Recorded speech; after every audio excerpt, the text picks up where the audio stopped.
নমস্কার, গল্পের বৈঠকে আপনাকে স্বাগত জানাই। আজ আপনাদের বিখ্যাত সাহিত্যিক বলাইচাঁদ মুখোপাধ্যায়ের লেখা একটা ভৌতিক গল্প আপনাদের শোনাতে চাই। বলাইচাঁদ মুখোপাধ্যায় ওরফে বনফুল নামে বিখ্যাত। ওনার জন্ম 19শে জুলাই 1899 সালে, আর 9ই ফেব্রুয়ারি 1979 সালে তিনি পরলোক গমন করেন। তাই চলুন শুরু করা যাক আজকের গল্প, বলাইচাঁদ মুখোপাধ্যায় ওরফে বনফুলের লেখা অবর্তমান।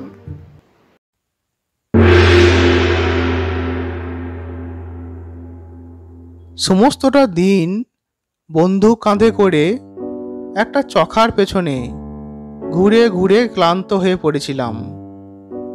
যারা কখনো এ কাজ করেননি তারা বুঝতে পারবেন না হয়তো যে ব্যাপারটা ঠিক কী জাতীয়। ধু ধু করছে বিরাট বালির চর, মাঝে মাঝে ঝাউ গাছের ঝোপ, এক ধার দিয়ে শীতের শীর্ণ গঙ্গা বইছে। চারদিকে জনমানবের চিহ্ন নেই। হু হু করে তীক্ষ্ণ হাওয়া বইছে একটা। কহল গাঁয়ের খেয়াঘাটে গঙ্গা পেরিয়ে প্রায় ক্রোশ দুয়েক বালির চড়া ভেঙে আমি এই পারিপার্শ্বিকের মধ্যে এসে উপস্থিত হয়েছিলাম সকালবেলা। সমস্ত দিন বন্দুক কাঁধে করে ঘুরে বেড়াচ্ছি। বালির চড়া ভেঙে ভেঙে কতখানি যে হেঁটেছি, খেয়াঘাট থেকে কত দূরই বা চলে এসেছি তা খেয়াল ছিল না। তবে মনে হচ্ছিল সারা জীবন ধরে যেন হাঁটছি, অবিশ্রান্ত হেঁটে চলেছি। চতুর চকাটা কিছুতেই আমার বন্দুকের মধ্যে আসছে না, ক্রমাগত এড়িয়ে এড়িয়ে উড়ে পালাচ্ছে। আমি এ অঞ্চলের আগন্তুক, এসেছি ছুটিতে বন্ধুর বাড়িতে বেড়াতে। আমি নেশাখোর লোক, একটা দুটো নয়, 3টি নেশা আছে আমার: ভ্রমণ, সঙ্গীত এবং শিকার। এখানে এসেই শুনলাম যে খেয়াঘাট পেরিয়ে কিছু দূর গেলেই গঙ্গায় পাখি পাওয়া যাবে। লোভ সামলাতে পারলাম না, বন্দুক কাঁধে করে বেরিয়ে পড়লাম। লোভ শুনে মনে করবেন না যে আমি মাংস খাবার লোভেই পাখি মারতে বেরিয়েছি, তা নয়। আমি নিরামিষাশী, আলু ভাতে ভাত পেলেই আমি সন্তুষ্ট। খেয়াঘাট পেরিয়ে সকালে চরে এসে প্রথম যখন পৌঁছালাম তখন হতাশ হয়ে পড়তে হলো আমাকে। কোথায় পাখি? ধু ধু করছে বালির চর, আর কোথাও কিচ্ছু নেই। গঙ্গার বুকে দু একটা উড়ন্ত মাছরাঙা ছাড়া পাখি কোথায়? বন্দুক কাঁধে করে ঘুরে ঘুরে বেড়াচ্ছি। এমন সময় কা শব্দটা কানে এলো। কয়ে চন্দ্রবিন্দু আকার আর অয়ে চন্দ্রবিন্দু আকার দিয়ে যে শব্দটি হয়, চখার শব্দটা ঠিক সেরকম নয়, তবে অনেকটা কাছাকাছি বটে। কা শুনেই বুঝলাম চখা আছে কোথাও কাছে পিঠে। একটু এগিয়ে গিয়েই দেখি, হ্যাঁ ঠিক চখাই বটে। কিন্তু আশ্চর্য হয়ে গেলাম মাত্র একটা দেখে। চখারা সাধারণত জোড়ায় জোড়ায় থাকে। বুঝলাম দম্পতির একটিকে কোনো শিকারী আগেই শেষ করে গেছেন। এটির ভবযন্ত্রণা আমাকেই ঘোচাতে হবে। সাবধানে এগুতে লাগলাম। চখাটা একটা শব্দ করে উড়ে গেল। উড়বে জানতাম, চখা মারা সহজ নয়। দাঁড়িয়ে রইলাম খানিকক্ষণ। বেশ খানিকক্ষণ ঘুরপাক খেয়ে আবার সাবধানে এগোতে লাগলাম। কাছাকাছি এসেছি, বন্দুকটা বাগিয়ে বসতে যাব, আর অমনি কা শব্দ করে আবার উড়ে গেল। বিরক্ত হলে চলবে না, চকা শিকার করতে হলে ধৈর্যই চাই। এবার চকাটা একটু কাছেই বসলো, আমিও বসলাম। তাড়া করাটা ঠিক নয়, একটু বসুক।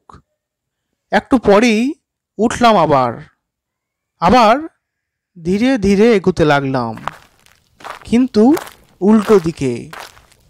পাখিটা মনে করুক যে আমি তার আশা ছেড়ে দিয়েই চলে যাচ্ছি যেন।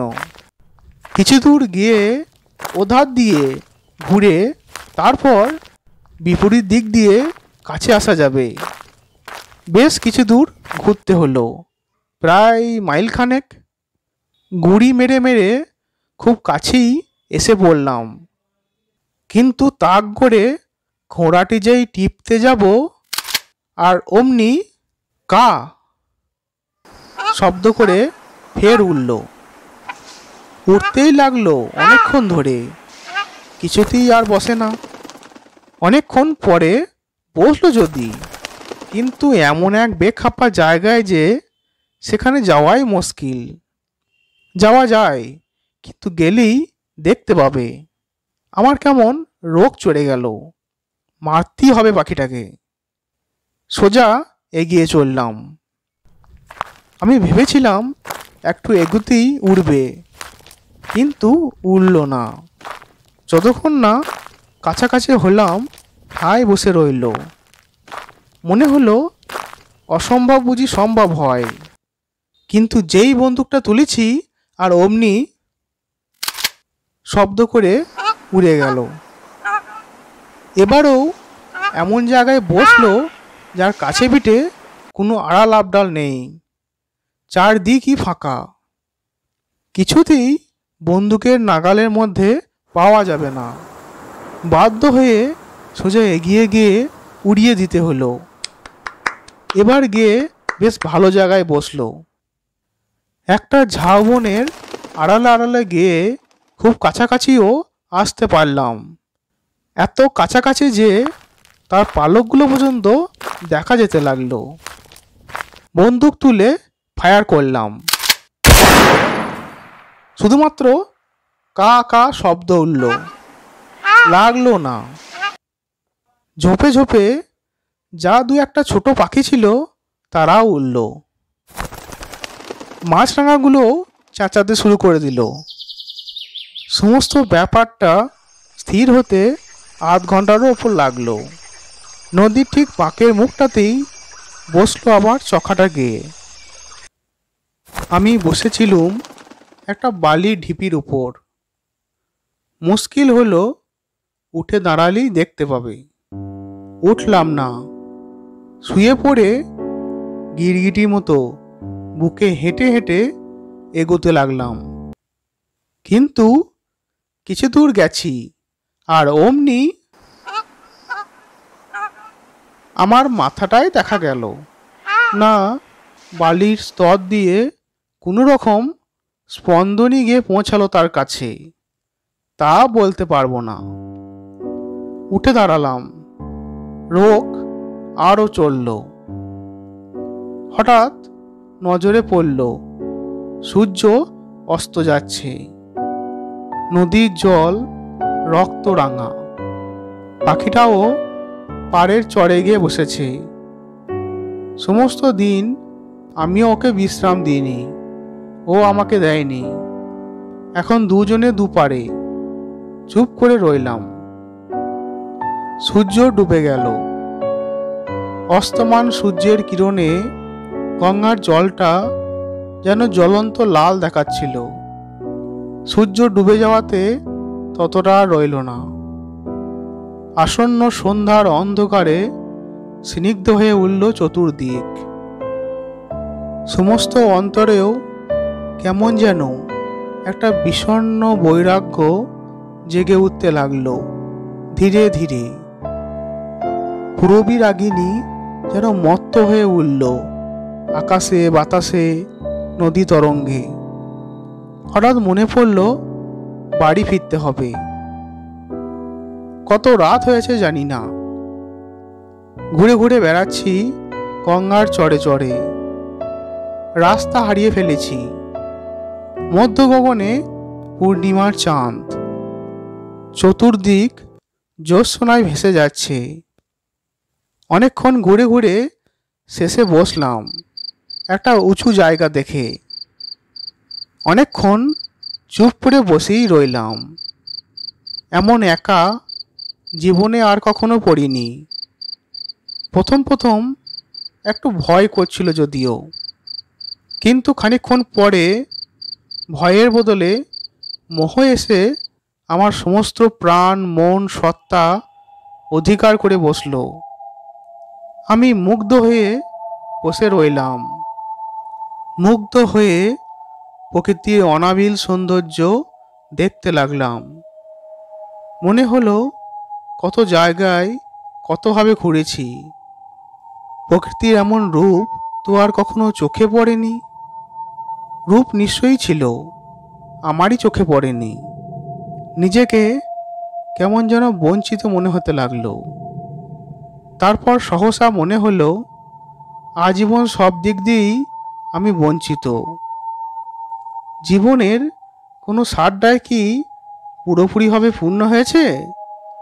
জীবনে 3টি শখ ছিল, ভ্রমণ, সঙ্গীত আর শিকার। ভ্রমণ করেছি বটে, ট্রেনে স্টিমারে চেপে এখানে ওখানে গেছি, কিন্তু তাকে কি ভ্রমণ বলে? হিমালয়ের উচ্চ চূড়ায়, সাহারায় দিগন্ত প্রসারিত অনিশ্চয়তায়, ঝঞ্ঝাক্ষুব্ধ সমুদ্রের তরঙ্গে, হিমশীতল মরুপ্রদেশের ভাসমান তুষার পর্বত শৃঙ্গে। যদি না ভ্রমণ করতে পারলাম তাহলে আর কি হলো? সঙ্গীতেও ব্যর্থকাম হয়েছি। সারেগামা সেধেছি বটে, কিন্তু সঙ্গীতের আসল রূপটি আলয়ার মতো চিরকাল এড়িয়ে এড়িয়ে গেছে আমাকে। সেদিন অত চেষ্টা করেও বাগেশ্রীর করুণ গম্ভীর রূপটি কিছুতেই ফুটিয়ে তুলতে পারলাম না সেতারে। ঠিক ঘাটে ঠিকভাবেই আঙুল পড়েছিল, কিন্তু সেই সুরটি ফুটল না, যাতে আত্মসম্মানী গম্ভীর ব্যক্তি নির্জন রোদনে আবেগময় বেদন মুক্ত হয়। শিকারি বা কি এমন করেছি জীবনে? সিংহ, হাতি, বাঘ, গন্ডার কিছুই মারিনি। মেরেছি পাখি আর হরিণ। আজ তো সামান্য একটা চখার কাছেই হার মানতে হলো। হঠাৎ চখারা ডেকে উঠল। চমকে উঠলাম। ঠিক মাথার ওপরে চখাটা চক্রাকারে ঘুরে বেড়াচ্ছে। পাখিরা সাধারণত রাত্রে তো ওড়ে না, হয়তো ভয় পেয়েছে কোনো রকমে। উৎসুক হয়ে চেয়ে রইলাম। আরও খানিকটা নেমে এলো। হঠাৎ বন্দুকটা তুলে ফায়ার করে দিলাম। লেগেছে ঠিক। পাখিটা ঘুরতে ঘুরতে গিয়ে পড়ল মাঝ গঙ্গায়। উত্তেজিত হয়ে উঠে দাঁড়ালাম। দেখলাম ভেসে যাচ্ছে। যাক, জীবনে যা বরাবর হয়েছে এবারও তাই হলো। পেয়েও পেলাম না। সত্যি জীবনে কখনোই কোনো কিছু পাইনি।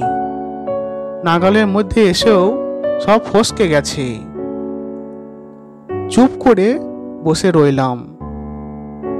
চতুর্দিকে ধু ধু করছে বালি। গঙ্গার কুলধ্বনি অস্পষ্টভাবে শোনা যাচ্ছে। জ্যোৎস্নায় ফিনিক ছুটছে।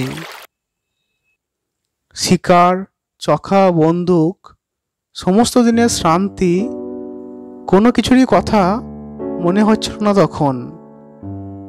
একটা নীরব সুরের সাগরে ধীরে ধীরে ভেসে চলেছিলাম।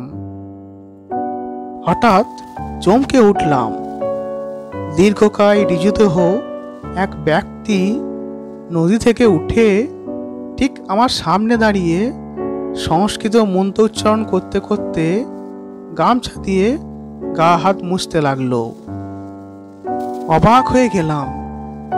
কোথা থেকে এলেন উনি? কোথায় বা নদীতে নামলেন? কিছুই দেখতে পাইনি। ওং অপবিত্র পবিত্র বা সর্বাবস্থা গত বিবা তাশ্বরে পুণ্ডরীকাক্ষং সবাজ্য অভ্যন্তর সূচি। একটু ইতস্তত করে জিজ্ঞেস করলাম, আপনি কে? লোকটি এতক্ষণ আমাকে লক্ষ্যই করেনি। আমার কথায় মন্ত্র উচ্চারণ থেমে গেল। ফিরে আমার দিকে চেয়ে রইল ক্ষণকাল। তারপর বললেন, আমি এখানেই থাকি। আপনি কি আগন্তুক? আপনার পরিচয় দিন। পরিচয় দিলাম। ও, রাস্তা হারিয়ে ফেলেছেন আপনি। আসুন আমার সঙ্গে, কাছেই আমার আস্তানা। দীর্ঘকায় ঋজুদেহ পুরুষটি অগ্রগামী হলেন। আমি তার অনুসরণ করলাম। একটু দূরে গিয়েই দেখি একটা ছোট্ট কুঠির। আশ্চর্য হয়ে গেলাম। সমস্ত দিন এ অঞ্চলে ঘুরে বেরিয়েছি, এটা চোখে পড়েনি আমার। ছোট্ট কুটিরটি যেন ছবির মতন। সামনে পরিষ্কার পরিচ্ছন্ন প্রাঙ্গণ, চতুর্দিক রজনীগন্ধার গাছ, অজস্র ফুল। অনাবিল জ্যোৎস্নায় ধরণীর অন্তরের আনন্দ যেন পুষ্পায়িত হয়ে উঠেছে গুঞ্জ গুঞ্জ রজনীগন্ধার ঊর্ধ্বমুখ বিকাশে। মৃদু সুবাসে চতুর্দিক আচ্ছন্ন। আমিও আচ্ছন্ন হয়ে দাঁড়িয়ে রইলাম। তিনি এসেই ঘরের ভেতরে ঢুকেছিলেন।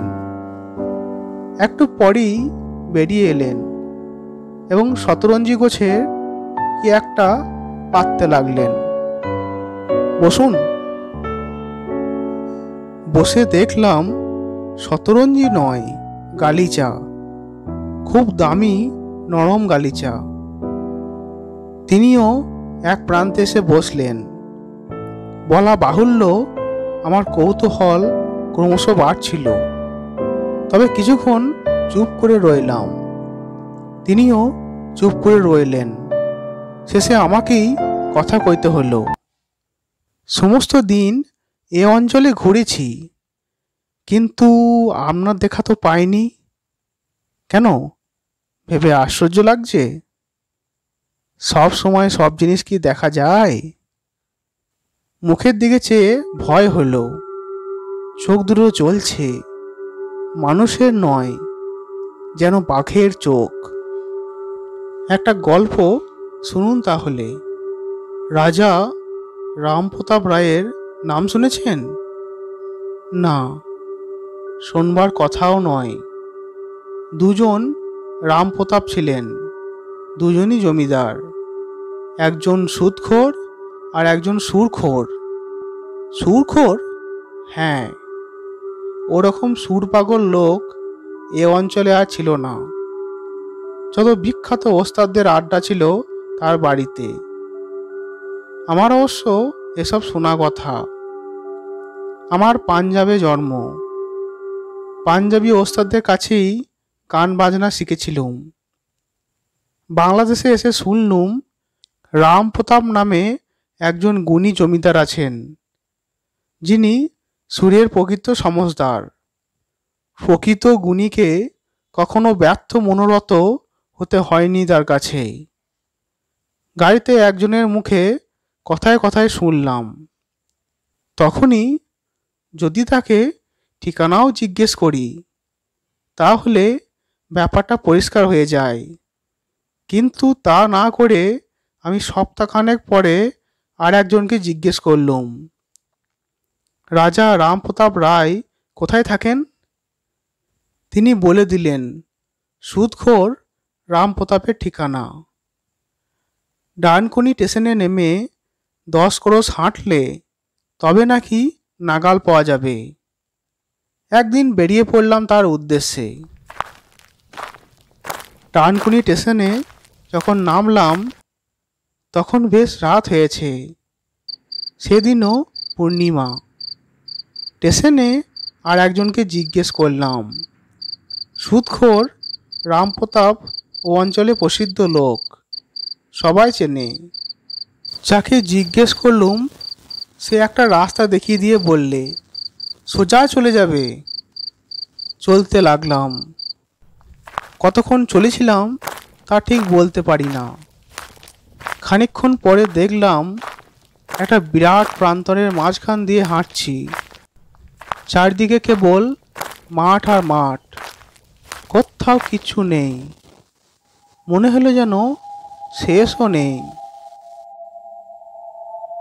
কিছু দূরে গিয়েই হঠাৎ সামনে প্রকাণ্ড রাজবাড়িটা দেখা গেল। যেন মন্ত্র বলে আবির্ভূত হলো। সাদা ধপধপ করছে। মনে হলো যেন মরমর পাথর দিয়ে তৈরি। মিনারের গম্বুজ, সিংহদ্বার সমস্তই দেখা গেল ক্রমশ। অবাক হয়ে দাঁড়িয়ে রইলাম খানিকক্ষণ। তারপর এগিয়ে গেলাম। প্রকাণ্ড সিংহদ্বারের পাশে দেখি দুজন বিরাটকায় দারোয়ান বসে আছে। দুজনই নিবিষ্ট চিত্তে গোঁফ পাকাচ্ছে বসে। ভেতরে ঢুকবো কিনা জিজ্ঞেস করলাম। কেউ কোনো উত্তরই দিল না। গোঁফ পাকাতে লাগলো। একটু ইতস্তত করে শেষে ঢুকে পড়লাম। তারা বাধা দিলে না। ভেতরে ঢুকে দেখি বিরাট ব্যাপার। বিশাল জমিদার বাড়ি জমজম করছে। প্রকাণ্ড কাছারি বাড়িতে বসে আছে সারি সারি গোমস্তা। কেউ লিখছে, কেউ টাকা গুনছে, কেউ কেউ কানে কলম গুজে খাতার দিকে চেয়ে আছে। সবারই গম্ভীর মুখ। সামনে চত্বরে বসে আছে অসংখ্য সারি সারি প্রজা। সবাই কিন্তু চুপচাপ, কারো মুখে টু শব্দটি নেই। আমি তানপুরা ঘাড়ে করে এদিক ওদিক ঘুরে বেড়াতে লাগলাম। কেউ আমার দিকে ফিরেও চাইল না। আমারও সাহস হলো না কাউকে কোনো কথা জিজ্ঞেস করতে। আমি ঘুরেই বেড়াতে লাগলাম। আমার মনের ইচ্ছা রাজা রামপ্রতাপকে গান শোনাবো। কিন্তু হঠাৎ দেখতে পেলাম কিছু দূরে ছোট্ট একটা বাগান রয়েছে।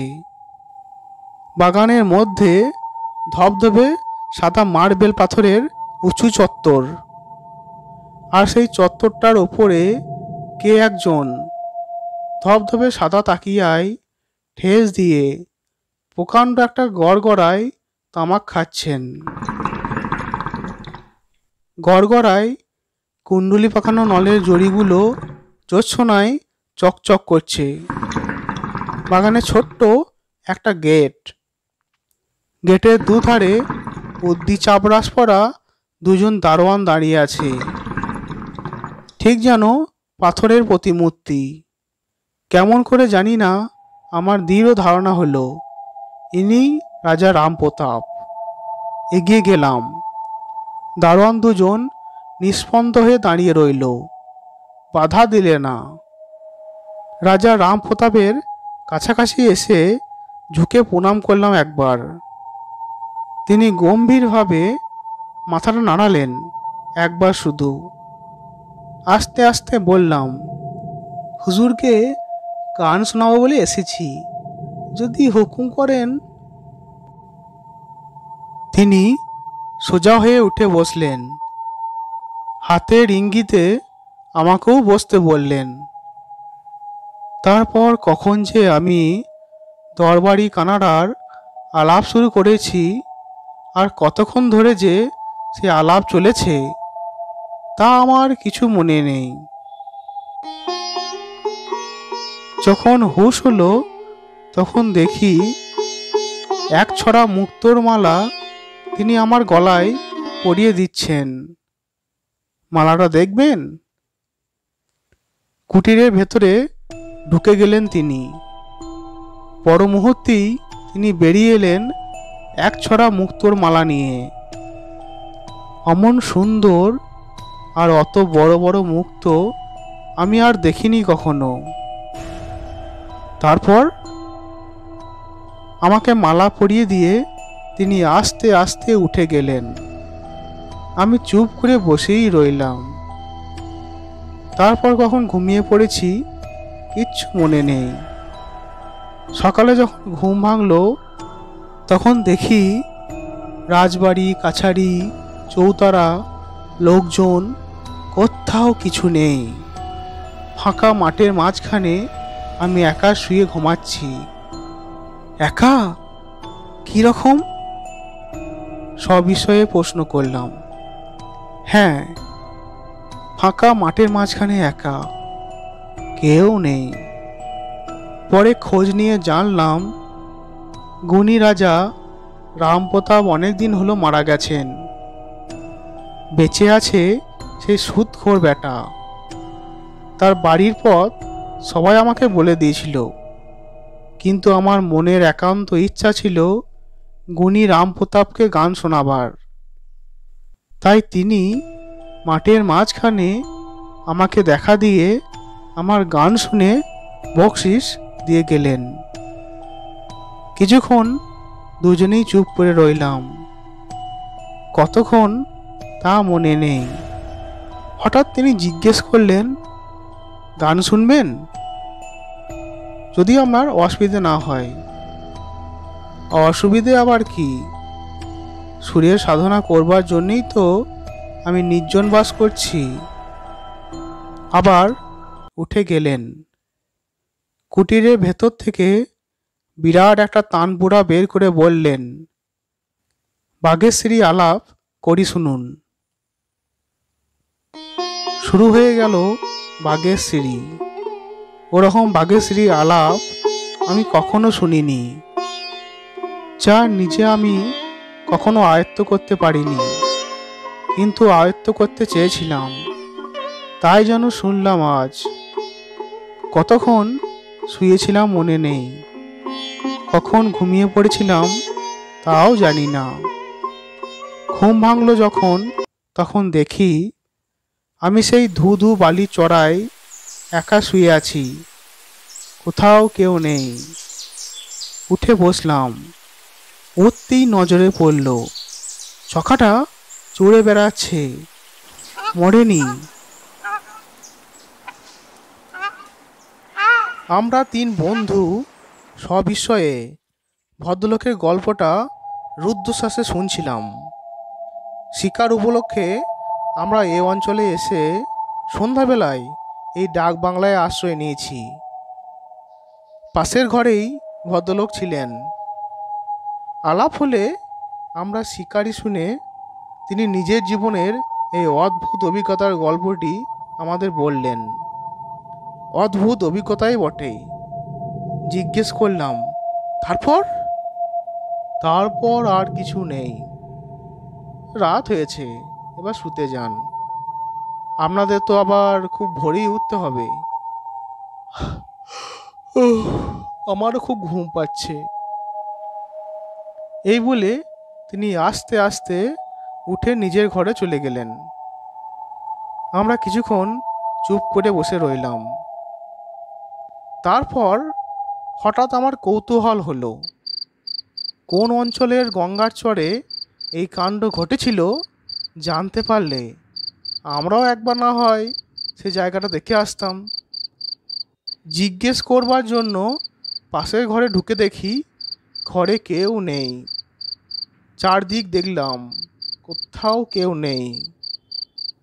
ডাকবাংলার চাপরাশিকে ডেকে জিজ্ঞেস করলাম, পাশের ঘরে যে ভদ্রলোক ছিলেন তিনি কোথাকার লোক? চাপরাশি উত্তর দিল, পাশের ঘরে তো কোনো লোক নেই বাবু। গত 2 সপ্তাহের মধ্যে এখানে আর কেউ তো আসে নাই। এ ডাকবাংলায় কেউ বড় একটা আসতে চায় না বলে সে এক অদ্ভুত হাসি হাসল।